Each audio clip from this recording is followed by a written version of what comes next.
What's up, Thrashers, and welcome back once again to the Thrash Maniac 99 YouTube channel, and I am back with yet another episode of Under the Radar for you guys.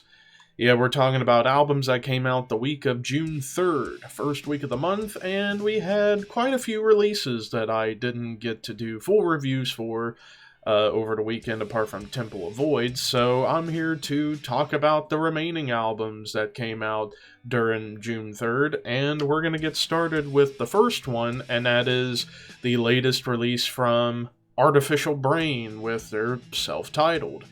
So yeah, Artificial Brain, I've heard the name spread around over the past 5 years. I first heard of them thanks to Banger TV, and going through their metal archives, they're listed as technical progressive death metal, though I would also add in like Avant-Garde in there too, because I've seen them compared to bands like Gorguts, Ulcerate, Demolich, Adramelech, kind of that like very weird, gross, cavernous, dissonant sounding technical avant-garde death metal. And right off the bat, whenever I was listening to this album, the vocals are so disgusting on this album. They're so low, so evil sounding. Not quite as like bullfroggy like Anti Bowman from Demolich, but they're almost in that same spectrum almost when it comes to the vocal delivery. It's all about delivering just disgust and putridity all over the place. Musically, there's a lot of strange rhythms going on here. There's plenty of blast beats for you death metal freaks like myself. Plenty of blast beats. There's a couple of thrash moments, but you do get like odd time rhythms, odd time riffs, lots of dissonance, some atonal work, and a little bit of melody and a little bit of brutality kind of thrown into a blender together. Would be the best way to kind of describe this album for Artificial Brain. Now, this is my first time listening to a full album from Artificial Brain. Like I said, I've heard a song or two in the past from their other albums, and from what I heard, I liked what I heard. So for my first experience listening to a full length, it wasn't bad. It was actually a pretty good album for me for the most part. Like I said, there's a lot going on. Some of it caught me. Some of it didn't necessarily, but I'm going to give this one an 8.5 out of 10. I think this is a really good album. Who knows, maybe with more subsequent listens and maybe even going back and listening to their first two albums, maybe my opinion will change on Artificial Brain. But definitely a newer band that's got a lot of potential going on right now, so that's definitely a plus for them. So yeah, 8.5 out of 10 for the self-titled from Artificial Brain. The next one, we're going to get a little nerdy. We're going to get a little epic symphonic metal with Battlelord, The Return of the Shadow. Of course, I've only heard of the name thanks to John, a.k.a. Iced Earth Fan Forever, who you guys remember on my Master of Metallum streams and so on and so forth, who actually co-won the previous season along with my buddy Horror Master. He was mentioning this band, and you know what? I saw that they had a new album coming, so I'm like, you know what? I'm going to give this band a chance and see what I think. And for epic symphonic metal, this was actually a lot of fun to listen to, and I love how most of the riffs and like the musicality behind the music, or the songwriting behind the music, feels much more akin to like classic heavy metal. Like there was a lot of like Judas Priest influence I got on here, especially early in the album. Some of the riffs kind of harken back to like the early 80s era of Judas Priest. There was a little bit of power metal kind of thrown into the mix, a little bit of melodic death metal, because you do get at times some death growls, and there's two different vocalists, a man and a woman. And the lady vocals, they are exceptional on this album. Not poppy, not too operatic, just like that nice sweet spot, like the kind of lady vocals when it comes to the clean side that I like. Musically speaking, yeah, classic metal riffs here and there, some power metal, even little hints of melodic death metal, and maybe even like maybe 2% of folk can kind of be heard in this, because you do get a couple of little almost folky influence kind of showing up in here. I can't think of anything else to really kind of compare this album to that I haven't said already.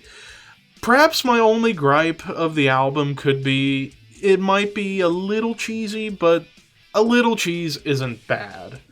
Sometimes, especially within a genre like symphonic metal, sometimes cheesiness can be it can either be an asset or a detriment, depending on the type of symphonic metal that you're going for. Whereas this was like symphonic metal blender, almost, because you get, like, of course, classic stuff, power metal, melodeath, mashed together, and I give this one an 8.5 out of 10 as well. I actually really enjoyed this one for the most part. It's long, it's over an hour long, but there's a lot of emotional weight to these songs, a lot of grand scales attached, and for the most part, I thought it was really, really solid. 8.5 out of 10. Now we got 2 more to go. Next up, I'm taking a look at the newest album from Origin, Chaosmos. So yeah, this is their first album in 5 years, this technical, brutal death metal band that I've never listened to a full length from these guys, though I've heard the name many times, of course. Jeremy Turner, who was in the band for a while, ended up in Cannibal Corpse for about a year on a touring capacity. And I know of Mike Flores, the bass player. He's like the fastest bass player out there, and that you can just absolutely go nuts. Definitely you get a lot of nuts when it comes to the bass work on this album. The bass work is exceptional here. And I kind of like how this album almost felt like a tale of two halves. Like, the first half is just chaotic, technical death metal with some, like, brutal death metal breakdowns. Kind of like Suffocation, Nile, and, like, Necrophagus kind of mixed together in the first half. And then the second half, they kind of changed the songwriting up a little bit, doing less of, like, the fretboard gymnastics that I associate a lot of tech death, by kind of bringing in more songwriting chops, more grooves, more proper riffs, more, like, melodic and, like, atmospheric lead work. So yeah, it's like the first half, it's your typical technical death metal affair, but in this case with that more brutal edge, especially in the breakdowns and some of the chunky riffs you get, and the vocals kind of go all over the map. Some, like, screams, low gutturals, all over the place. But yeah, the first half, that standard fare.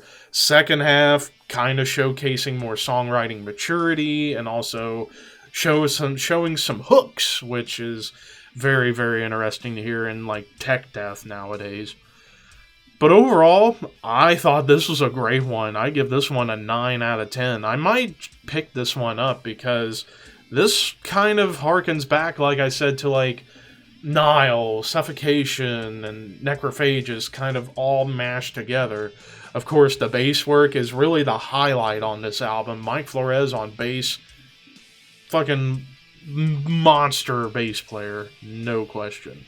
So yeah, 9 out of 10 for Origin's Chaosmos. I almost fucked that up. And now we get to the final album, and this is the most underground release of the week, and that is, I'm gonna probably butcher this, Defiatory with Apokalyps. So yeah, this is the third album from this Swedish thrash metal band who I never heard of until I was going through Metal Archives looking at what's coming up, and I saw Swedish thrash metal. I'm like, well, I love thrash.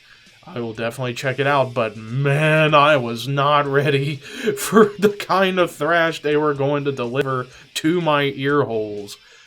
Like, a band from Sweden, you would have thought, okay, they're a Swedish band, they're probably going to go for, like, The Haunted and The Crown and Witchery, that kind of thrash. No.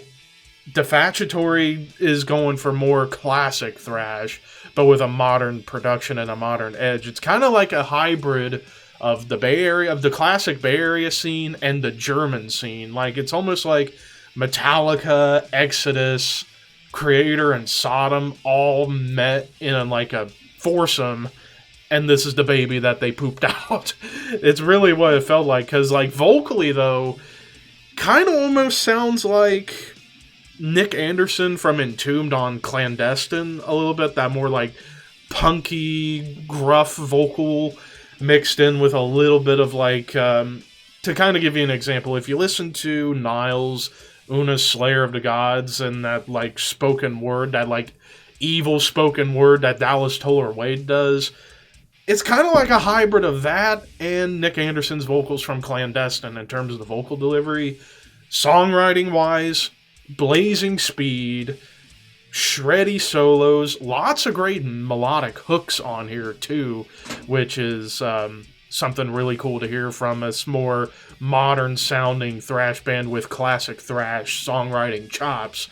And I love how this album's bookended with the 2 longest tracks of the album. You start off with a near 5.5 minute fucking ripper, and then you get towards the end at the very end with a near 6.5 minute opus, or a closer with, like, all sorts of stuff going on. Your thrash, like cool thrash breakdowns, classic metal shred, and even a beautiful acoustic lick at the very end. But in between, you get some, like, intense stuff. Even occasional blast beats and death growls can be heard from time to time on this album. Even, like, a more punky track shows up on here, too. So, for a band that's relatively new in the thrash world for the past 7 or so years, these guys just put out one of the best albums of the year for me. I give this a 9.5 out of 10. I am definitely going to get this at some point this year. Holy shit, I was not prepared for how insane that these guys were going to go with their thrash metal. Like I said, if you were to mix Metallica, Exodus, Creator, and Sodom in a food processor or a blender, you get Defiatory, and holy shit. I definitely recommend you guys check out this album. Then again, I recommend you check out all these albums. Of course, links to the albums will be in the description for you guys to check out.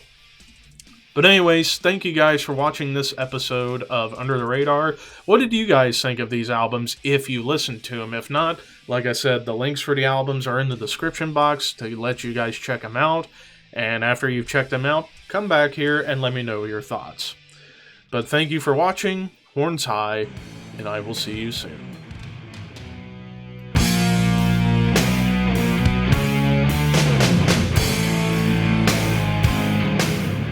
Well, after we got done eating, we're on our car ride, and look at this fucking shit. Look at this bus! Where are you going, sir? I rode the bus here when I was little, and the bus route doesn't even go up this road. It's supposed to go around. What are you doing, sir?